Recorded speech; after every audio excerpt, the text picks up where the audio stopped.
Hey, Professor Vanderberg. So this is Dave Carlson. He's my stepdad. He owned a business in the town that I live in, so I was going to interview him as the leader for this module. So without further ado, what's your name and the name of your organization? So my name is Dave Carlson, and the store I owned for 12 years was a retail store named Toad Hall. It was an S Corp. I don't know how much you want me to go on about that, but the structure of it, but the store name was Toad Hall. Okay, thank you. How many employees, and I know not volunteers, but employees were you responsible for? So at any given time, I had usually between 6 to 12 employees. Over the course of the lifespan of the business. It was about 60 employees total. Okay. In that time. Cool. Discuss the importance of teams to the success of your organization. So this, the time frame of this organization was roughly 2000 to 2012. I would say at that point, I think teams was a kind of a concept that was becoming kind of being introduced to the business culture and becoming more popular. At that time, it really wasn't something that I had heard as much about, and maybe it was beginning in other parts, in other industries or anything like that. This was a retail store, so not necessarily big business or corporate business, and small enough business that we didn't really have a team concept per se, unless it was kind of a team as a whole. Yeah. Of course, different employees had different responsibilities. So if I was looking at it in that way, and I'm not saying this is the ideal structure, I was probably the head of every team. Okay. And then, there were people that would take key roles under me in regards to whether it was merchandising or marketing, bookkeeping, things like that. But really, because of the size of the business and the structure that I had and the seasonal nature of the business, it was kind of a committee of a whole, but then we all had different job titles, but I think I would have been the head of every team, which I think isn't an ideal structure, but it was, the structure we had and what probably pre-existed me there, and so what I came into. Yeah. Was it like that when you were in school too, where just teams was it more individual than it is now, would you say, from what? Certainly, my approach to hearing, things that you've talked about, or Alex or Callie have talked about in terms of education, there's a lot more not committees, but teamwork, group activities, group homework assignments, and that definitely wasn't the case when I was in school. I graduated in 1991 from high school, and then went to the Marine Corps, but then college, undergrad, and then graduate school. In graduate school, and that would have been in around 95 to 2000, around 2000. We were starting to get in a little bit more of kind of group activities in education, but really didn't precede it in terms of my education. Yeah. Although I will say in the Marine Corps at that time, teams were very much a concept. So I might have to backtrack a little bit of what I said in terms of I didn't think teams were a thing as much when I had Toad Hall, but they certainly were a thing in the Marine Corps. It was all team. That was and of every size.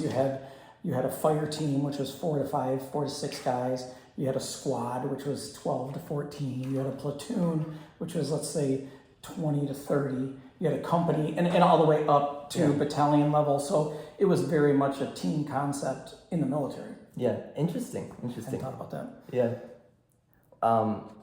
Fourth question, share a leadership pitfall or challenge that made you a stronger leader.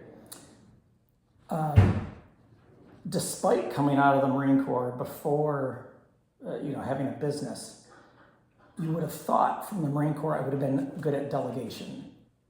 I'm not. Yeah. I wasn't then. I'm still not. I don't delegate well. I think I'm usually pretty particular about the way I want something done, and so I had a hard time giving up control of something to where I knew if I delegated that job, it's not going to be done the way I wanted it. So then I either have to be the guy that is coming in, potentially offending the person who did the job by either doing it again or having them do it again.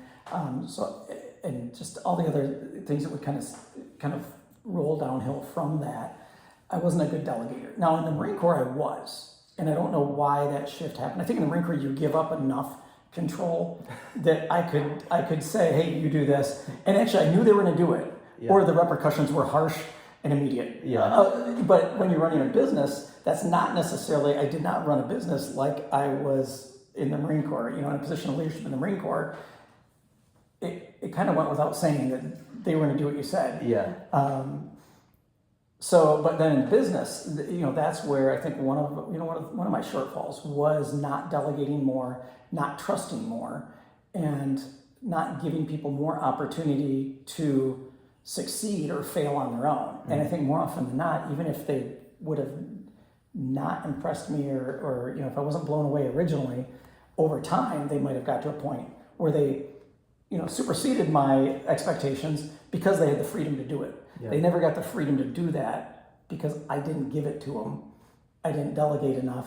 And so they never really had the chance to blow me away with their successes because I was too afraid they were going to fail. Or not fail, but disappoint would probably be the better word. No, that's one thing I've noticed about myself too, and I've actually talked about in papers that I've written for this class, where in school I always hated being the guy who was in charge. I didn't like it, and I wasn't good at it. I didn't mind being in charge as long as I was solely responsible for the outcome. Yes, or giving people orders. I didn't mind being in charge, but giving people orders. Right. Yeah. How would you describe the importance of communication to a leader? I would say it's actually by far the most important characteristic, which actually is probably why it shows up on your list of questions here, is because you know there's all kinds of things that you could that you know happen in business or in life that will go poorly or go amazingly well or somewhere in between, and almost every one of those things depends on communication. If you know, pretty much everything that goes well, if there's more than one person involved and it goes well, it's because of good communication.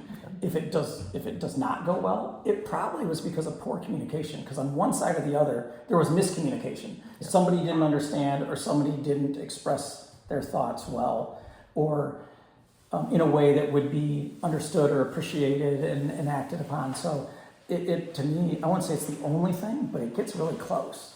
Because if one person or one party or one group isn't effectively communicating, well, then you're hamstringing the other one. There's almost no chance of success if you're not all on the same page.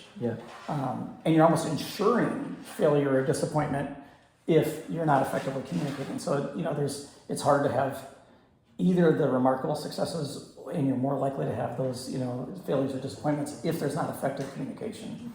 And with communication innovations like texting and the better calls and things like that, has that improved, would you say? Do you think it's made everything better in that regard?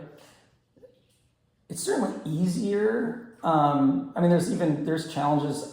In my business now, I like texting and emailing. Because my current business is real estate. There's a lot of contracts, there's a lot of agreements, there's a lot of things that need to be coordinated, and everything needs to be known. And actually it's really nice being able to text or email now, because that's in writing. I can review it, they can review it, no one's not on the same page if it's in writing. That also, sometimes though, things can be misunderstood, even back to communication, can be misunderstood, you know, even in that format where you think, okay, this is in writing, we're all on the same page, but there also can be tone or context or connotation that is lost through the written word. And as you can tell from my talking, I tend to go on and on. So if I'm texting that long, it can be wordy. No, I get that. Do you have any parting words of wisdom for future leaders? I think it kind of goes back to the conversation about communication, because that is, if you're not communicating effectively as a leader, I won't say it's not fair, I don't like the word fair, but you're almost ensuring disappointment, because it's coming back on you as if you're in the position of leadership. You know, you're not giving them the freedom they need, the knowledge they need, the direction they need to actually not only please you, but be successful or to accomplish the task, whatever it is. Yeah. And if they're not expressing to you effectively, the concerns, the problems, their opinion, the way they think, if something could be done better, and they don't feel that the environment is available there to express that, then again, the organization or the relationship or whatever it might be is not going to be as successful as it could be, just because if you're not there to listen to them and hear them, then I think that's going to be a struggle.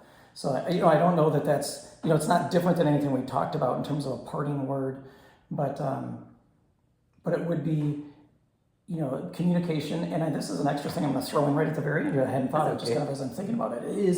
Is I think one of the things in leadership that is a challenge is often as a leader you do not want to be seen as vulnerable.